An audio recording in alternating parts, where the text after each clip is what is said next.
Hey everyone, I'm Aaron Fish, and today we're making hummus, but not just any hummus, the best hummus you've ever had. Okay, so you're asking yourself, what makes your hummus so great? Well, honestly, I think it's these dried garbanzo beans. Now, you can buy canned garbanzo beans at the store, and your hummus is gonna come out pretty good. But if you can soak your own garbanzos and cook them just a little softer, you're gonna have a velvety, delicious hummus that is unparalleled by any store-bought hummus, and all of your friends are gonna think you're badass and you're gonna be awesome. So let's do this. All right, so we have to soak our garbanzo beans. Now, you wanna make sure that you have a container that can hold double the volume of your garbanzo beans. It's really important because when we soak them, they're gonna expand.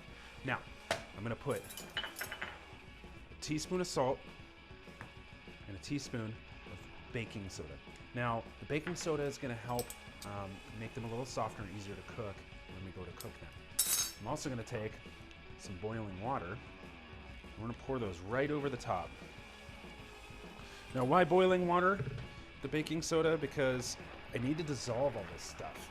And honestly, I think this is the best way to do it. And we're gonna let this sit overnight. All right, so our garbanzo beans have been soaking overnight, and you can see they've doubled in volume.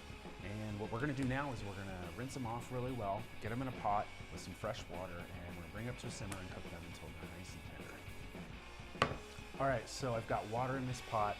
Same thing applies here. We're doubling the water volume to the amount of beans in there. I don't wanna run out of water. I want these beans to get nice and tender so we can make some delicious hummus. Let's get it on the stove.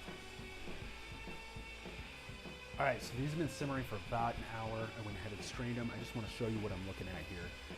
Is we want these perfectly smashable. You can see they're hot, so careful. But that's nice and soft. A little bit overcooked is what you're looking for. Now I'm going to make this hummus straight from these being hot. I'm not going to worry about cooling down. So we're going to go ahead and put them right into the food processor. Got some garlic, some tahini.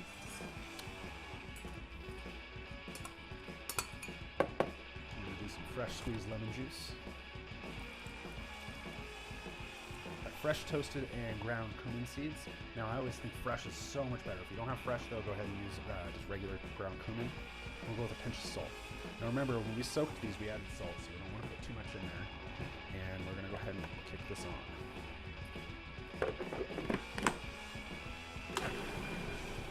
Okay, so we've got it a little bit blended, and now we're gonna go ahead and add a little bit of water. Now I like to turn this on and run the water at the same time. We're gonna scrape down our sides. And you can see this is already looking really nice and pureed.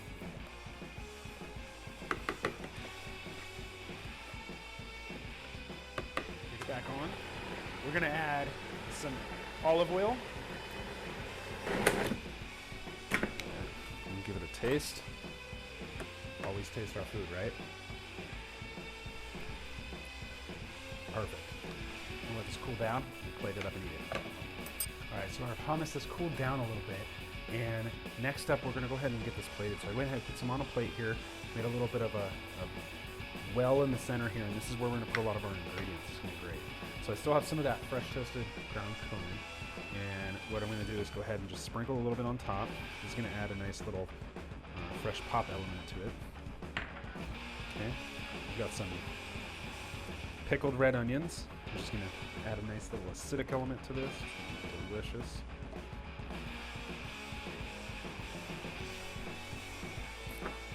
Some truffle oil.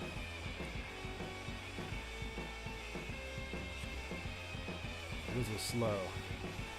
Now we just need a little bit of that, and then we're gonna take a little bit more olive oil and kind of dust around. Too much olive oil, I feel like, is not a thing when it comes to hummus.